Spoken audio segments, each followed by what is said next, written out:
Everything that irritates us about others can lead us to an understanding of ourselves. This insight from Jung reveals why certain people trigger such intense reactions in us, and what those reactions are really telling us about ourselves. I discovered this truth when my friend asked me a simple question that shattered my self-image. I'd been raging about a colleague's arrogance, going on about how he interrupted everyone. She listened, then said, "Didn't you just interrupt me 3 times telling me this?" The silence was deafening, because she was right. Have you ever noticed how the people who irritate you most seem to embody very specific traits? What Jung discovered was that our strongest reactions to others are rarely about them. They're about the parts of ourselves we refuse to see. This psychological mechanism explains everything from why we choose certain friends to why our culture is tearing itself apart through projection. The cultural mirror we've created. We're living in the golden age of projection, and social media has turned it into performance art. Every day, millions of people scroll through feeds, finding new targets for moral outrage, completely unaware they're staring into a psychological mirror. The modern world operates like a massive funhouse mirror maze. Everyone's pointing at reflections of themselves while insisting they're looking at other people. We've created what amounts to weaponized shadow projection, and somehow everyone remains convinced they're the exception. Have you ever noticed how people who constantly complain about drama always seem to be surrounded by it? Or how those who rail against toxic behavior often create the most uncomfortable environments themselves? Cancel culture is shadow projection with a Twitter account. We take the parts of ourselves we can't bear to acknowledge and project them onto acceptable targets. The mob doesn't form around moral principles. It forms around collective shame. We get to feel righteous while avoiding the terrifying work of examining our own capacity for the behaviors we're condemning. Nothing says, "I'm emotionally healthy," like spending 3 hours crafting the perfect takedown tweet about someone else's psychological problems. Political polarization operates on the same mechanism. Each side has turned the other into a screen for projecting their own unconscious material. Conservatives see liberals as the embodiment of everything they've repressed about rebellion and freedom. Liberals see conservatives as representations of everything they've disowned about structure and tradition. What's really happening? Your smartphone has become a portable psychological mirror. You scroll, you react, you project, repeat. The algorithm learns what triggers you and serves up more reflections of your own shadow material. It's like having a personal assistant whose job is to show you everything you hate about yourself, disguised as other people. Isn't it fascinating how we'll spend 20 minutes researching which phone case to buy, but 0 time examining why a stranger's Instagram story ruined our entire day? Have you ever wondered why certain types of posts consistently trigger you while leaving your friends completely unbothered? The psychological mirror only reflects what's already inside you. You can only see in others what exists within yourself. But the projection only sticks when it resonates with something real in your unconscious. What might your strongest political reactions be protecting you from seeing about your own psychology? The most disturbing part isn't that we're projecting. It's how sophisticated we've become at disguising it as moral clarity, intellectual superiority, or social justice. The more righteous you feel about condemning others, the more likely you are to be looking directly into your own psychological mirror. Jung's mirror theory decoded. Jung discovered that what we call the shadow isn't just our dark side. It's everything we've disowned about ourselves to maintain our preferred self-image. The psychological mirror doesn't just reflect our flaws, it reflects every aspect of our humanity we've deemed unacceptable. The shadow forms through a simple mechanism. We learn which parts of ourselves get love and approval, and which parts get rejection and shame. The rejected parts don't disappear, they go underground, forming what Jung called the personal shadow. These disowned aspects then get projected onto others through the psychological mirror. Here's what most people misunderstand. Shadow work isn't about embracing your dark side. It's about reclaiming your full humanity. The shadow contains not just your capacity for cruelty, but also your suppressed creativity, authentic desires, natural confidence, healthy selfishness, playfulness, sexuality, and ambition. Have you ever felt inexplicably irritated by someone who seemed completely comfortable with themselves? What might that comfort be reflecting back to you about your own relationship with self-acceptance? The psychological mirror operates through what Jung called the hook. You can only see in others what already exists within you, but the projection only sticks when it resonates with something real in your unconscious. This is why the same behavior that devastates one person barely registers with another. But here's where Jung's framework gets complicated. Projection isn't always wrong. Sometimes we are seeing real problematic behavior in others. The psychological mirror both reveals and distorts simultaneously. Sometimes your anger is projection. Sometimes it's discernment. Often it's both. Jung was honest about the limitations of shadow theory. Not every strong reaction is projection. Sometimes we're responding to genuine harm, manipulation, or injustice. Sometimes our anger is appropriate and necessary. The danger lies in using shadow work to avoid dealing with real problems or excuse harmful behavior by dismissing it as just projection. What's often happening is a complex mixture. There's usually some truth to what we're seeing in others, but our emotional intensity often indicates we're also dealing with our own shadow material through the psychological mirror. Have you ever noticed that your most passionate moral stances often involve behaviors you've never been tempted by? Jung would suggest looking more closely at that passionate certainty. The psychological mirror reveals something uncomfortable. The qualities we most despise in others are often connected to our greatest potential gifts. The confidence we call arrogance might be reflecting our own disowned power. The emotional expression we label dramatic might be showing us our suppressed authenticity. Why do you think certain behaviors in others create such disproportionate reactions in you while leaving others completely unmoved? This is where Jung's insight becomes both liberating and terrifying. The people who trigger you most are often your greatest teachers, not because they're showing you what not to be, but because they're reflecting parts of yourself that need integration. Advanced mirror navigation. Learning to work with the psychological mirror requires developing what I call projection literacy, the ability to distinguish between what you're seeing and what you're adding through your own psychological lens. The intensity audit is your first diagnostic tool. Anytime you have a reaction to someone that feels disproportionate to their actual behavior, you're probably looking in the psychological mirror. If someone's social media post ruins your day, if a coworker's comment keeps you awake at night, if a stranger's opinion makes you furious, that's shadow material talking. Have you ever tracked what consistently triggers you across different people and contexts? If you find yourself repeatedly angry about the same types of behaviors, regardless of who's displaying them, you've identified your personal shadow projection patterns. The pattern recognition protocol involves keeping a psychological mirror log. Notice when you get triggered, by whom, and what specific behavior activated you. Over time, you'll see patterns that point directly to your own disowned material. Here's a technique I call reverse engineering your disgust. When someone really bothers you, ask yourself, what would I have to believe about myself to feel this threatened by their behavior? Often, you'll discover that their actions challenge some story you tell yourself about who you are.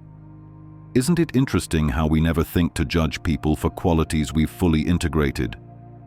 The things that grab your attention and trigger immediate judgment usually point to shadow material reflecting back through the psychological mirror. But advanced shadow work requires holding paradox. Sometimes what feels like projection is actually discernment. Sometimes our strong reactions protect us from real manipulation or harm. The psychological mirror can both reveal our shadow and warn us of genuine danger. The key is learning both and thinking, could this be projection? And could this also be a legitimate concern? This prevents shadow work from becoming spiritual bypassing, while maintaining the valuable insights that come from examining our projections. What might your most righteous indignation be protecting you from examining about yourself? Advanced practitioners learn to use projection as a diagnostic tool rather than a source of shame. When you catch yourself projecting through the psychological mirror, instead of feeling guilty, get curious. What part of your humanity have you disowned? What aspects of yourself need integration? Have you ever noticed that the people who annoy you most often possess qualities that, in their healthy expression, you actually admire in others? The most sophisticated approach involves what I call productive projection. Instead of trying to eliminate your projections, learn to use them as feedback about your own growth edges. When someone triggers you, ask, what aspect of my own humanity is this psychological mirror showing me that I'm ready to reclaim? Why do you think some people can display certain behaviors without bothering you at all, while the same behaviors in others make your blood boil? When entire cultures look in the mirror, the psychological mirror operates not just individually, but collectively. Entire societies project their collective shadow onto other groups, creating the dynamics we see in politics, international relations, and social movements. Cancel culture, at its deepest level, is collective shadow projection amplified by digital technology. We identify someone whose behavior represents aspects of ourselves we can't tolerate, then use social punishment to create distance from those qualities. The mob forms not around moral principles, but around shared shadow material reflected in the cultural mirror. Have you ever noticed how the people who get cancelled often embody qualities that many people secretly struggle with? The influencer exposed for being fake reflects our culture's anxiety about authenticity. The politician caught lying mirrors our collective relationship with truth. Political polarization creates what Jung would recognize as massive collective projection. Each side becomes the psychological mirror for the other's disowned material. The result? A culture where everyone's pointing at everyone else's problems while remaining blind to their own. Social media algorithms have turned the psychological mirror into a personalized rage machine. They learn what triggers you and serve up more reflections of your shadow material. It's psychological manipulation disguised as engagement optimization. The beautiful irony of our awareness culture is that we've become experts at diagnosing everyone else's psychological problems while remaining oblivious to our own. We've turned consciousness into a competitive sport where whoever spots the most shadows in others wins. Workplace dynamics operate on similar principles. Different departments become screens for collective projection. The lazy employees, the micromanaging bosses, the difficult clients. Often these labels point more to collective shadow material than actual behavior patterns. What's really disturbing is how projection feels like moral clarity when we're doing it collectively. When an entire group agrees that certain people are the problem, it creates the illusion of objectivity. The psychological mirror becomes invisible when everyone's looking into the same one. Have you ever wondered why certain cultural issues trigger such passionate responses, while others that might be objectively more important barely register? The antidote to collective projection isn't moral relativism. It's developing the capacity to hold complexity. Real problems exist alongside projection. Genuine harm occurs alongside shadow material. The cultural mirror both reveals truth and creates distortion. Understanding collective projection doesn't mean excusing harmful behavior or avoiding necessary conflicts. It means approaching social dynamics with the recognition that we're all looking into psychological mirrors, and what we see says as much about us as it does about others. Why do you think your generation seems particularly triggered by behaviors that previous generations tolerated or even celebrated? The projection paradox. Here's the most counterintuitive insight about shadow work. Trying to stop projecting actually increases projection. When you shame yourself for seeing your own traits in others, you just add another layer of shadow material. The part of you that projects now becomes another aspect you need to disown. What Jung discovered was more radical than most people realize.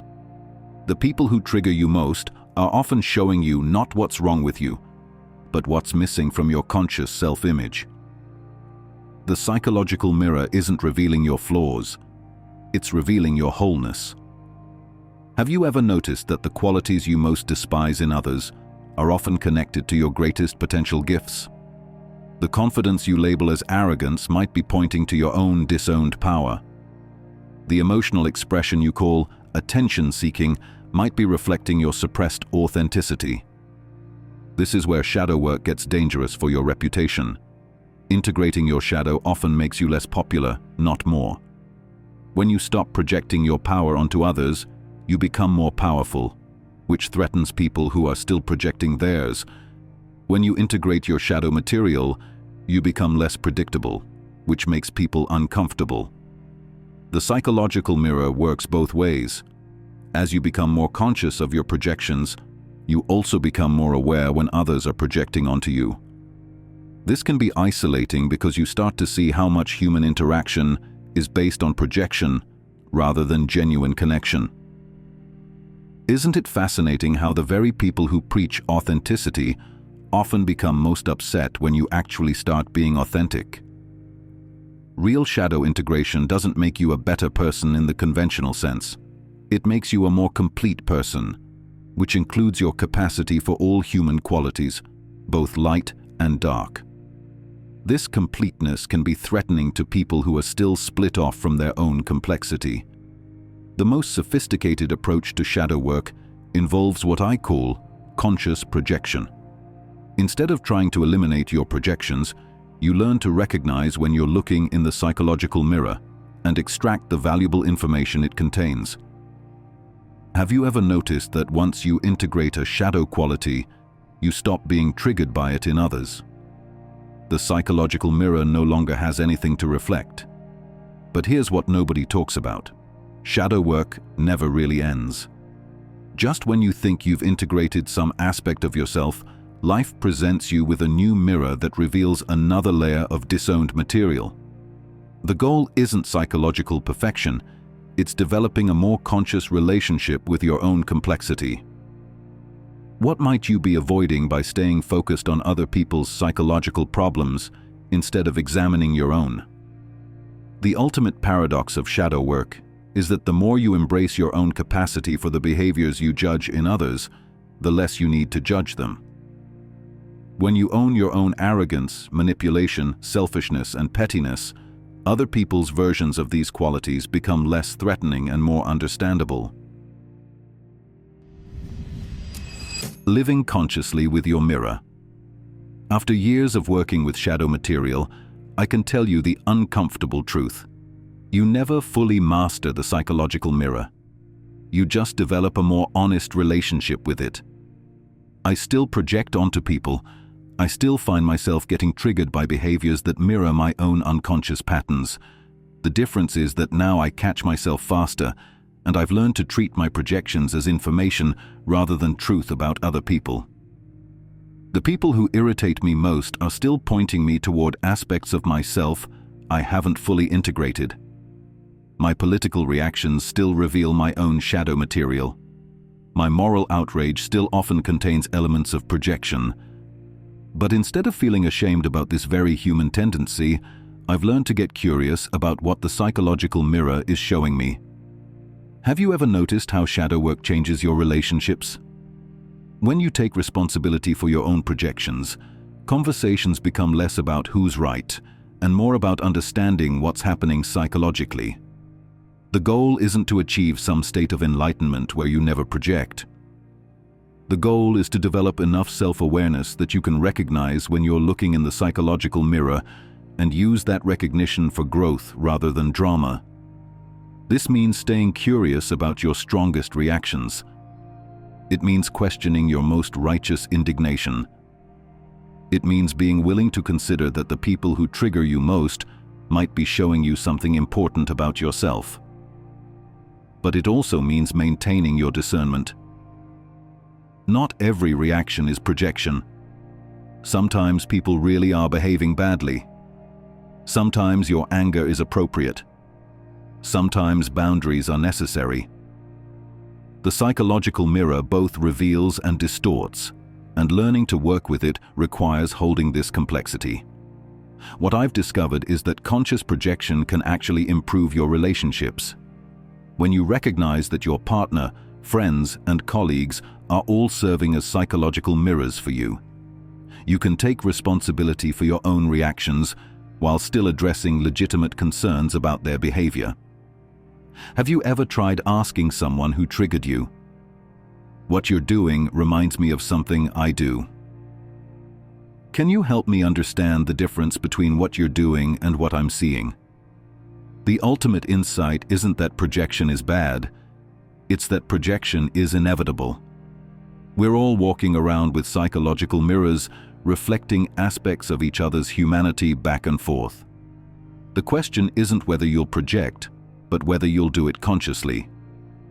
When you embrace the psychological mirror as a tool for self-discovery rather than a weapon for judging others, something remarkable happens.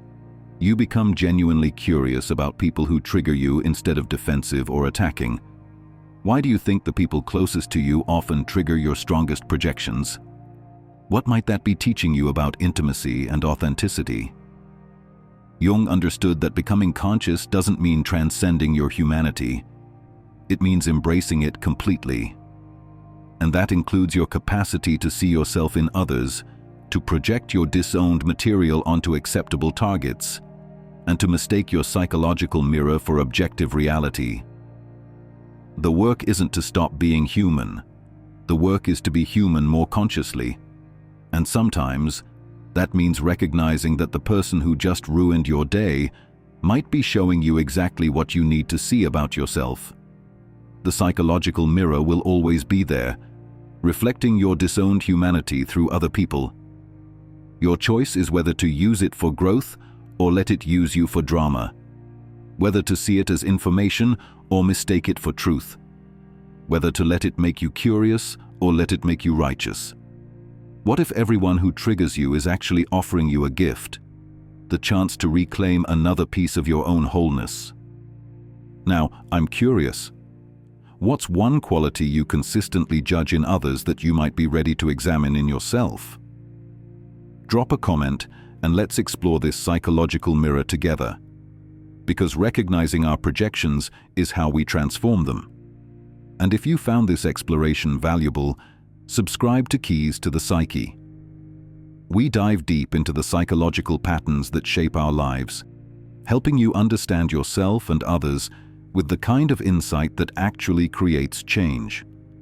No surface-level advice here, just a sophisticated psychological understanding that transforms how you see yourself and the world.